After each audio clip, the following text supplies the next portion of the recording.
Ahora sí. Muy bien.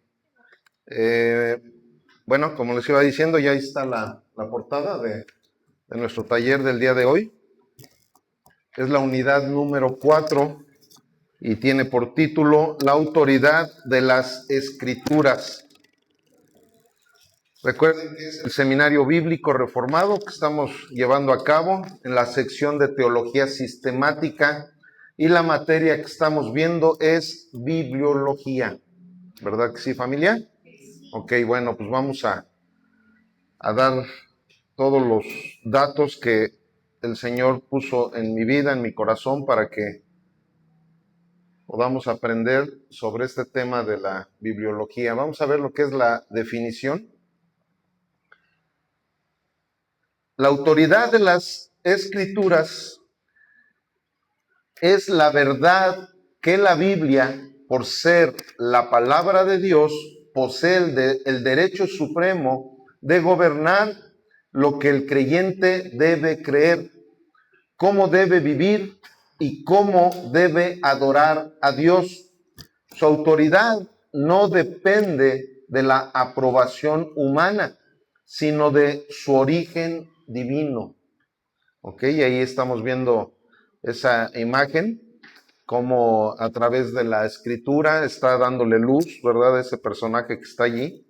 Y vemos que todo lo que le está revelando la palabra, precisamente es que las escrituras tienen esa autoridad máxima, ¿verdad? O sea, precisamente el grave problema que han habido con las sectas y con esas doctrinas que han estado manipulando, envolviendo, distorsionando la voluntad de Dios, es porque la escritura no tiene ese poder, no tiene esa autoridad en esos lugares en donde se han llevado a cabo una distorsión de lo que es realmente la palabra de Dios.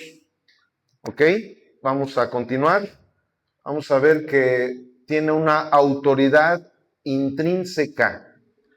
O sea, ¿qué quiere decir que tiene una autoridad intrínseca? Intrínseca, perdón. O sea, la palabra es intrínseca. La Biblia no recibe autoridad de, vamos a ver, número 1, la iglesia. En Isaías 8:20, ¿alguien me puede leer Isaías 8:20? A ver, si van así en orden, por favor, pasen el microfonito a Pati, por favor. Y que Pati, Isaías 8:20, ahí está, si lo alcanzas a ver, si no, ahí en tu Biblia, como te acomodes más, Pati. Isaías 8:20. A la ley y al testimonio, si no dijeren conforme a esto, es porque no les ha amanecido. Amén. Precisamente de ahí es de donde viene esa frase, ¿verdad? Que dice, no, a ti no te ha amanecido. ¿Verdad? Nunca han oído así, que es como que a ti no te ha amanecido, ¿verdad? Pues de ahí viene precisamente de la Biblia. Esas personas que no entienden que sin la autoridad de la Biblia, sin el testimonio de la palabra de Dios, sin el testimonio de todo lo que la Escritura nos diga, es que la gente pues no le ha amanecido. O sea, ¿qué quiere decir eso? Pues simplemente que no han entendido realmente quién es Dios. Y ya hablándolo de una manera eclesial, pues ¿qué sucede? Que no han nacido de nuevo. ¿Por qué? Porque precisamente una persona, para que pueda entender todas las verdades de la Sagrada Escritura, pues necesitan nacer de nuevo. Porque también hay veces que pues, la gente dice, ¿cómo puede ser posible? Incluso se desespera. A mí me pasaba ahorita ya, gracias a Dios, ya con los años que llevo, sobre todo en el pastorado, ya empiezo a entender esto que estamos precisamente viendo, que hay gente que sí no le ha amanecido. Y luego uno se desespera, dices, pero ¿cómo puede ser posible que sigan adorando ídolos? ¿Cómo puede ser posible que no entiendan que la Sagrada Escritura trae las únicas verdades que nos pueden llevar al reino de los cielos? Bueno, es que esas personas, pues no han nacido de nuevo. Entonces, al no nacer de nuevo, pues aunque lean la Biblia incluso, ¿verdad? Porque hay personas, han habido ateos que yo he llegado a evangelizar, y me han dicho, no, yo ya leí la Biblia como 5 veces. Y digo, pero ¿cómo puede ser posible que ya leyeron la Biblia y siguen con vendas en los ojos? ¿Por qué? Pues porque no les ha amanecido, porque no han nacido de nuevo. O sea, no es para todos, ¿verdad? Desgraciadamente, eso se oye muy feo. Qué bueno fuera, ¿verdad? En el sentimiento humano que tuviéramos un Dios inclusivo, como ahorita lo andan promoviendo en muchas sectas, el Dios inclusivo, pero no tenemos un Dios inclusivo. Él no echa fuera a nadie.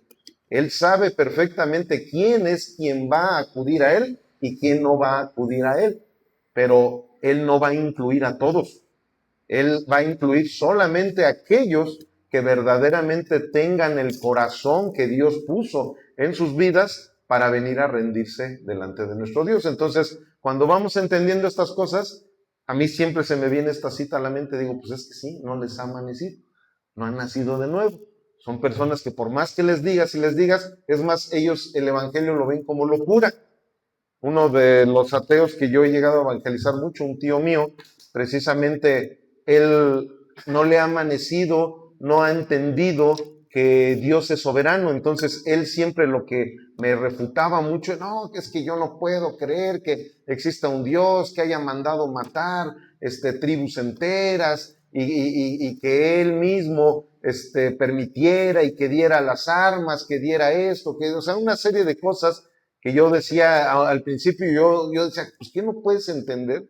Pues no, es que no le ha amanecido. O sea, para ellos llega a ser locura muchas de las cosas que llegan a encontrar en la Biblia. Pero bueno, eso es precisamente lo que aquí estamos estudiando. Y ahí está esa imagen precisamente en donde representa lo que es la autoridad intrínseca y sobre todo en este tema de la iglesia. O sea, la iglesia no está por encima de la Biblia. O sea, la iglesia se tiene que sujetar a la Biblia. Eso es lo que quiere decir autoridad intrínseca. O sea, es la iglesia, nosotros somos los que nos tenemos que sujetar a la palabra de Dios. No al revés. Por eso es que en muchos lugares se ha convertido algo que a lo mejor inició como una religión, se han convertido en sectas. ¿Por qué? Porque la iglesia empieza a distorsionar todo lo que la Biblia dice y ya se empiezan a poner sus tradiciones, se empiezan a poner sus filosofías, sus ideas por encima de la Sagrada Escritura, y eso es algo tremendo. Está por encima también de las tradiciones. Ahí vemos una imagen que representa también esto. Ahí Mariana, si puedes leer Marcos 7 al 9, por favor, hija. Porque dejando el mandamiento de Dios, os aferráis a la tradición de los hombres, los lavamientos de los jarros y de los vasos de beber, y hacéis otras muchas cosas semejantes. Les decía también, bien invalidáis el mandamiento de Dios para guardar vuestra tradición. Ok. Entonces, las escrituras deben de estar por encima de cualquier tradición. O sea, desgraciadamente las religiones han adquirido tradiciones que van en contra de la palabra, y cuando esas religiones adquieren tradiciones que van en contra de la palabra, eso pues ya está violando todo lo que la Biblia nos dice desde el principio. Y ahí estamos viendo, y yo sé que ahí se ve más notoria una de las tradiciones, ¿verdad?, clásicas de nuestro país, que es la guadalupana. Sin embargo, aquí estamos viendo también otro grupo de personas que tienen un libro ahí que dice tradición. Ese libro, ese tipo de libros, no solamente la Iglesia Católica los tiene. Claro, la Iglesia Católica sabemos que tiene su famoso catecismo, y es un catecismo que si ustedes lo llegan a leer en algún momento, es más, igual y se los ando dejando de tarea que lean el catecismo, y se darán cuenta cómo el 95% de todo lo que dice el catecismo no se sujeta a la palabra de Dios. Hay otros libros como el libro Mormón, es el libro de la tradición, ¿verdad?, de esa religión que se dice llamar ¿cómo es? Sí, pero eso es más larga. Es Jesucristo de los santos de los últimos días, ¿no? La iglesia de Jesucristo de los santos de los últimos días. Que se les dice los mormones. ¿Por qué? Porque tienen su libro de su tradición de ellos, que viene de José Smith. ¿Y qué sucede? Que todo eso no puede estar por encima de la escritura. Cuando tú evangelizas a una persona, a un muchacho de esos mormones, no les puedo llamar hermanos, desgraciadamente, pero a esos muchachos mormones, cuando tú los evangelizas, lo primerito que debes de hacer es llevarlos a esa situación, a decirles, es que no puede el libro mormón estar por encima. ¿Por qué? Porque la autoridad de las escrituras es intrínseca. O sea, no puede nada estar por encima de la escritura. Entonces eso es precisamente lo que estamos viendo, y ahí pues vemos esa imagen que representa esta situación de las tradiciones, ¿verdad? Ok, y la número 3, los concilios. O sea, no puede un concilio estar tampoco por encima de la Biblia. ¿Qué es un concilio? Hagan de cuenta, aquí en cada ciudad ahora se les llaman alianzas pastorales. Aquí en Celaya hay una alianza pastoral. Ahorita, como les he platicado, ya iniciamos con otro grupo, que este grupo prácticamente estamos adoptando un trabajo de concilio, precisamente, un trabajo de presbiterio, en donde nosotros, pues por eso se llama el Faro Teológico de Celaya, porque vamos a tratar de estar alumbrando, de estar buscando la manera de que todos los pastores, todas las iglesias que se estén saliendo de la autoridad de la Escritura, pues nosotros tratar de ser de bendición para esas personas. Entonces, ¿qué sucede? En cada ciudad llegan a haber alianzas, que podría decirse que es lo que representa un concilio. Pues aunque haya una alianza en donde están los pastores más reconocidos de la región, y si los pastores más reconocidos de la región empiezan a querer cambiar las doctrinas bíblicas, en ese momento esas personas deben de entender que se están torciendo completamente. ¿Por qué? Porque la autoridad de las escrituras son intrínsecas. O sea, no puede haber nada que esté por encima. Tampoco hay un concilio. O sea, ahí estamos viendo, precisamente en las épocas de nuestro Señor Jesucristo, que el concilio de aquel entonces torcía completamente la escritura. Pero el único que estaba realmente dando la única verdad, el único camino, la única vida, pues era nuestro Señor Jesucristo.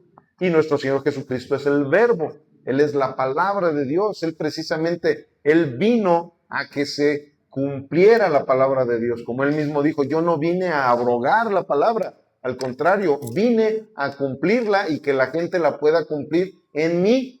¿Por qué? Porque Él es la Escritura, por eso Él es la máxima autoridad también. Entonces, ahí estamos viendo esa imagen precisamente que representa esa situación de los concilios. Y hay una muy importante que es la de las experiencias. Aquí precisamente hay gente, además creo que el domingo hablé algo de eso en lo de los dones del Espíritu Santo. Hay gente, ahí estamos viendo precisamente una imagen que representa al ángel Moroni presentándose con José Smith. Y José Smith está dejando la Biblia, está haciendo la Biblia a un lado porque está recibiendo el libro mormón. ¿Y qué fue lo que sucedió? Que José Smith, él llega ahí al condado de donde él vivía y les empieza a dar una experiencia. Les empieza a decir que creen que tuvo una experiencia divina. Bajó un ángel del cielo llamado Moroni.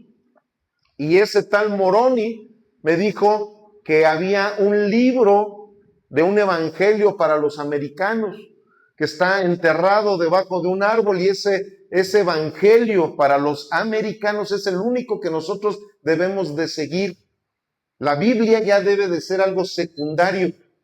Lo primordial para nosotros debe de ser ese evangelio para los americanos que se llama el Libro Mormón. Llegó con todas esas personas y esas personas le dicen, ¿y dónde está ese libro? ¿Y dónde está ese ángel? ¿Dónde está? No, o sea, nadie lo vio más que yo. Y bueno, pero pues dices que estaba el libro, ¿por qué no nos lo enseñas? No, es que aquí lo tengo.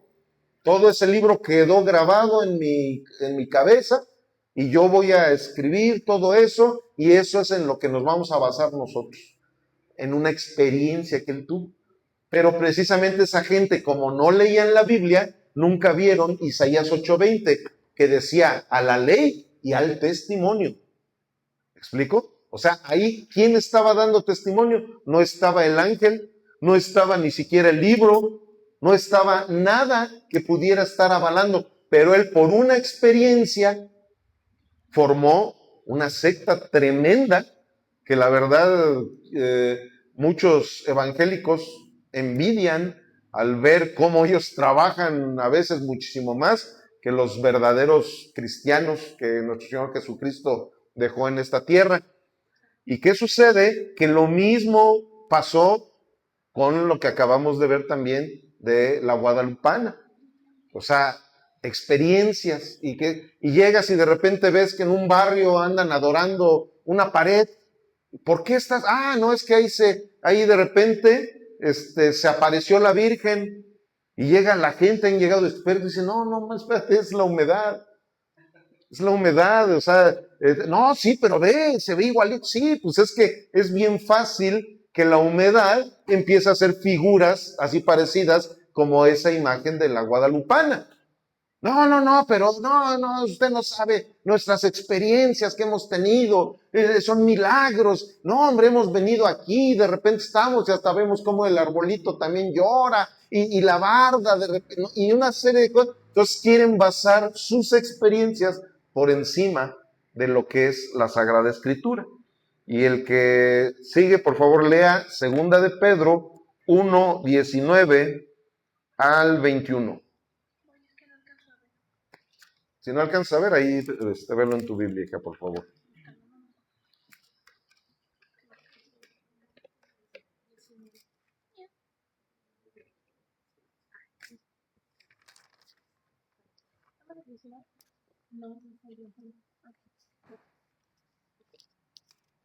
Tenemos también la palabra profética más segura, a la cual hacéis bien en estar atentos como a una antorcha que alumbra en lugar oscuro, hasta que el día esclarezca y el lucero de la mañana salga en vuestros corazones, entendiendo primero esto, que ninguna profecía de la Escritura es de interpretación privada, porque nunca la profecía fue traída por voluntad humana, sino que los santos hombres de Dios hablaron siendo inspirados por el Espíritu Santo. Amén. Ninguna profecía es de interpretación privada. O sea, nosotros no podemos estar saliendo ahí con situaciones que, como lo que les acabo de poner, el ejemplo que les acabo de poner. O sea, ese tal José Smith, o sea, no puede llegar y de una manera privada llegar y decirles, es que miren, hubo esta situación, yo vengo a hablarles de parte de Dios, que no, a ver, a la ley y al testimonio.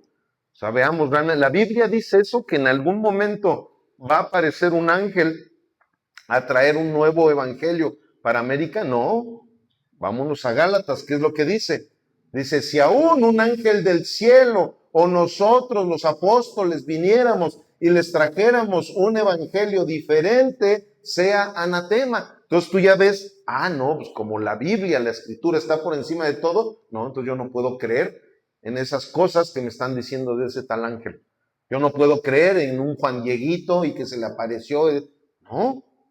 ¿Por qué? Porque todo eso va en contra total de lo que dice la Sagrada Escritura. ¿Por qué? Porque la Sagrada Escritura dice que no tengamos ídolos. Y a Juan Dieguito se le apareció alguien para decirle que levantaran un ídolo. Eso no va con la Biblia. Como no va con la Biblia, lo rechazo. Eso es precisamente lo que nos está enseñando esta materia de bibliología. Ahora, sí, exactamente.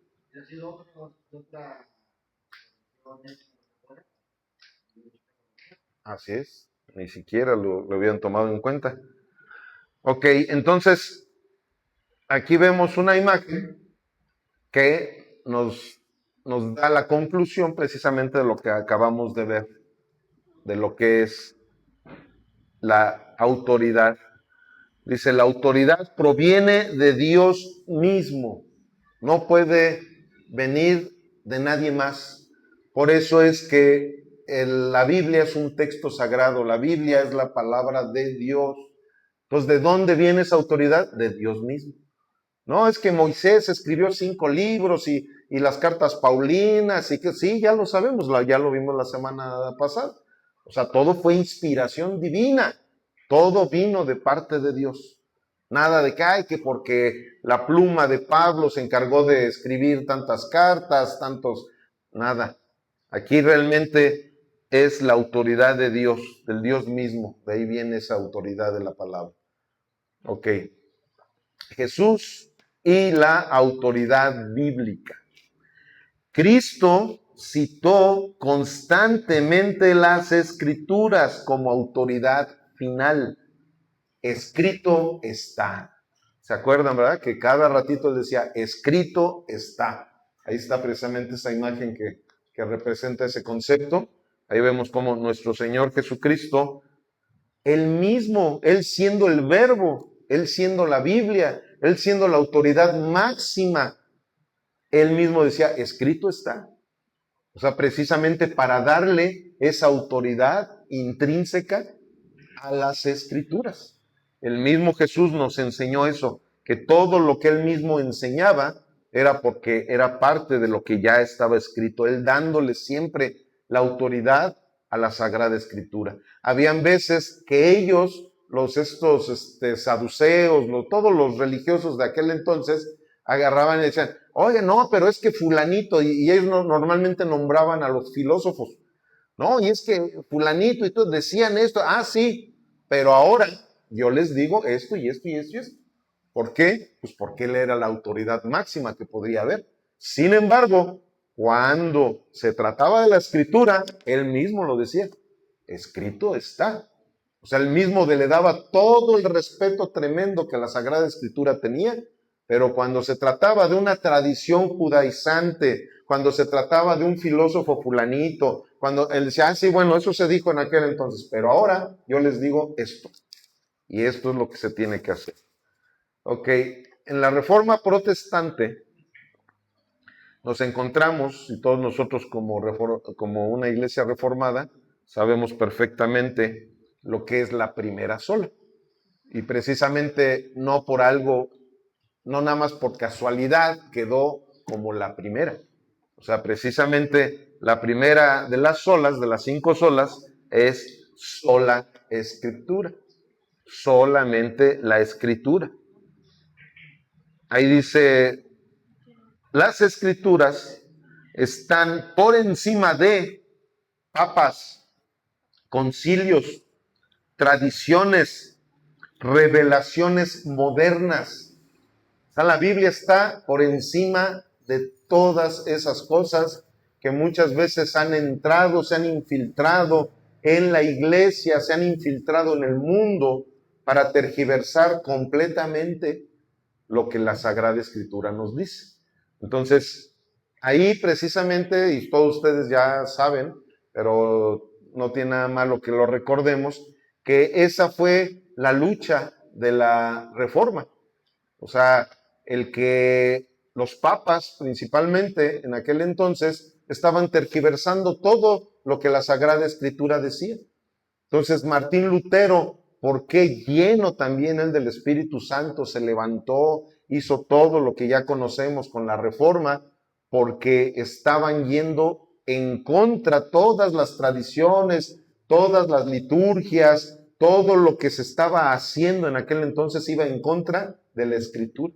Entonces, por eso se quedaron esas 5 solas como base, como una base doctrinal para el verdadero cristiano, para que realmente los cristianos nos alineáramos a esas 5 solas. Y la número 1 es esta, sola escritura.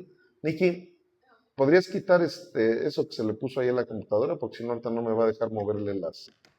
las diapositivas. Ya ponle el tachecito ahí arriba. Ahí está el mouse. Ahora ahí ponle que sí. Ya, listo. Gracias. Ok, vamos a la aplicación.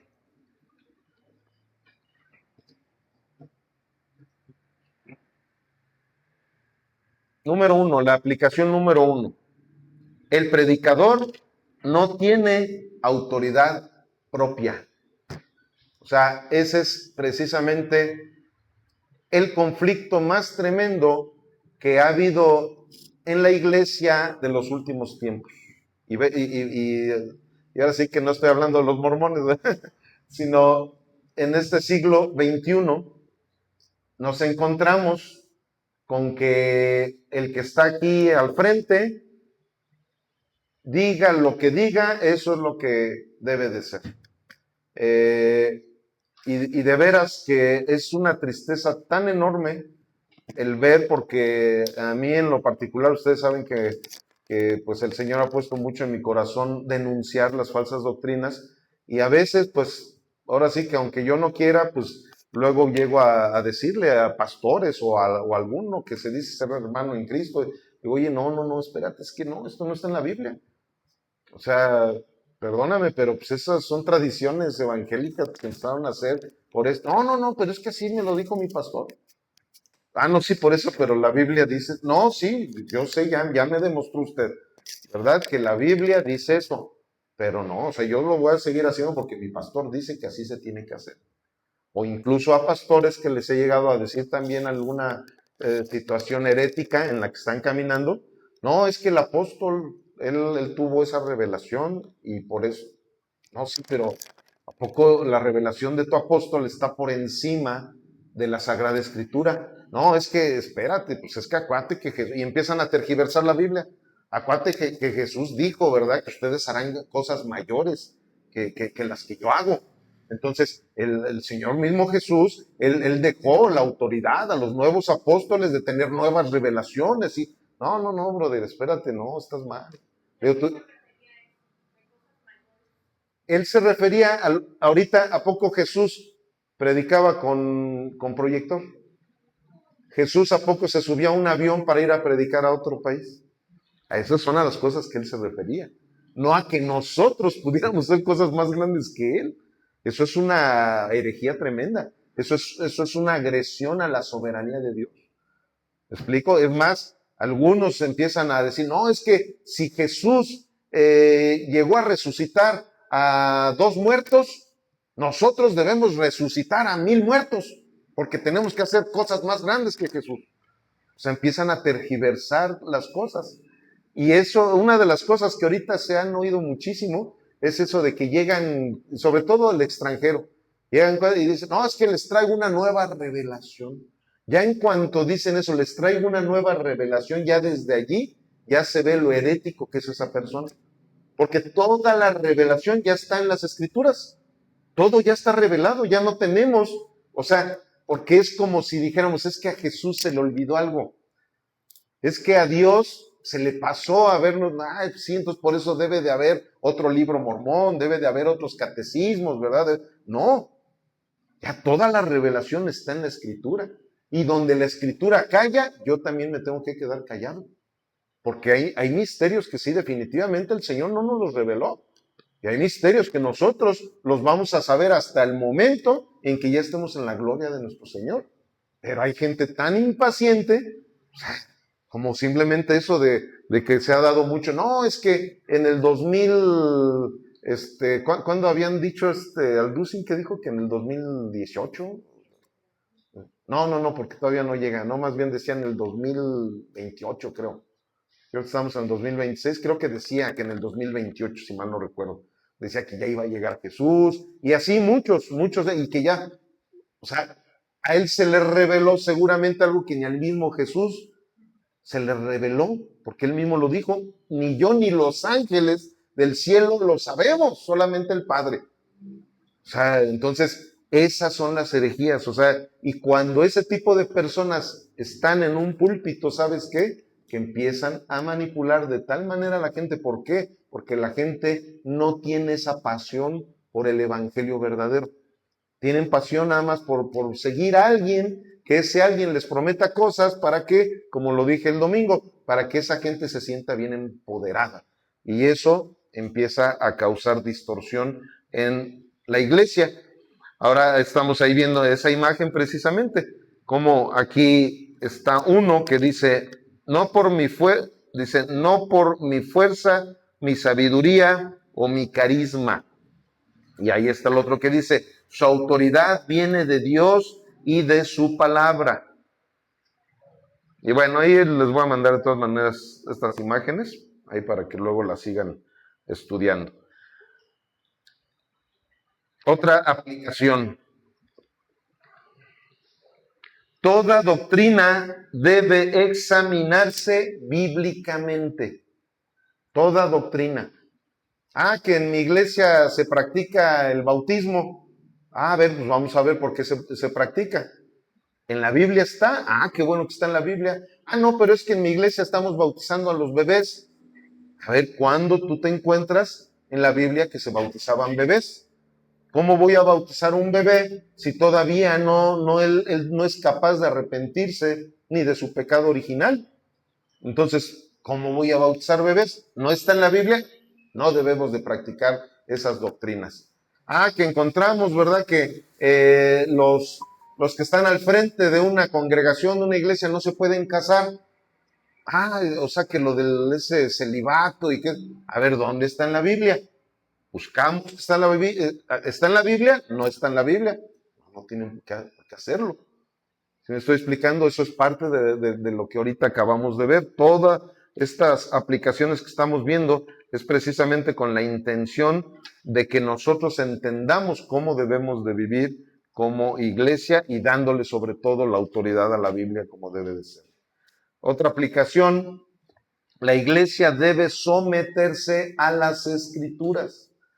O sea, nada de que, es que mira, ¿sabes qué? Que yo creo que ya en vez de que se esté predicando cada 8 días la palabra de Dios, pues ¿qué le parece, pastor? Si mejor un domingo, mejor póngase a echar unos chistes, así de esos chistes cristianos, ¿verdad? Que no sean colorados, pero póngase a echar chistes y a lo mejor de repente pasa algunos hermanos que también los cuenten, o ¿qué le parece si un domingo nos predica usted y mejor el otro domingo alguien que se pare a dar sus testimonios y que a través del...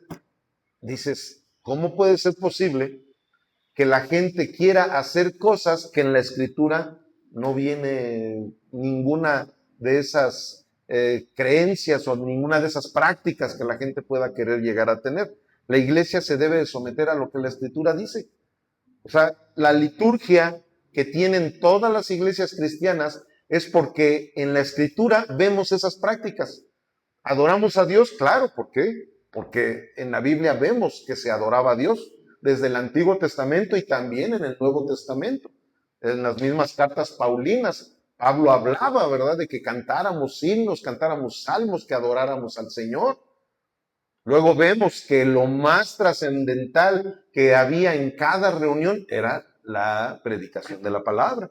Y la predicación de una manera expositiva. ¿Por qué? Porque también ese es el grave conflicto que ha habido entre muchos teólogos. No, que la temática es la buena, no, que la narrativa, no, la verdad es que vemos claramente cuando nos dicen en Hechos 20:26 que se tiene que predicar el consejo completo de Dios. Ahí nos está diciendo la misma Escritura la necesidad de hacerlo de una manera expositiva y consecutiva, precisamente para que podamos estar alimentándonos del consejo completo de Dios. Porque también de nada serviría que yo les esté predicando expositivamente, como lo hice este domingo. Les prediqué expositivamente, pero fue un tema que no tiene continuidad. De nada sirve que yo les predique expositivamente si no le damos continuidad. ¿Por qué? Porque entonces no vamos a predicar el consejo completo de Dios. Para poder predicar el consejo completo de Dios tenemos que predicar todos los libros que hay en la Biblia. Y ojalá que a todos los que estamos aquí nos dé tiempo, ¿verdad? De que si un día digamos, miren, ya toda la Biblia ya se predicó expositivamente. Está muy difícil, ¿verdad? Porque ya vieron, cada libro pues dura mucho tiempo. Pero el chiste de todo esto es que precisamente por eso es que se extraen otras citas de otros libros, por si algún día esos libros no los llegamos a abordar. Pero bueno, el chiste es que la iglesia debe de someterse a las escrituras, no al revés. Nunca debemos de pensar en esas tonterías de que, ¿sabes qué? Vamos a acomodar la Biblia para que nos sintamos más a gusto, ¿no? No, o sea, definitivamente en eso es en una de las principales cosas en donde Dios nos prueba. Y es en una de las principales cosas en donde nosotros damos evidencia de nuestro verdadero amor por la Escritura. Y precisamente cuando amamos la Escritura es porque amamos a Jesucristo, porque Él fue el autor de la Escritura y Él es la misma Escritura. ¿Verdad que sí, familia? Ok, ¿alguien tiene alguna pregunta? ¿Algún comentario? ¿Todo bien? Bueno, entonces pues ya si pueden pararle ahí el video para que nos pongamos en oración.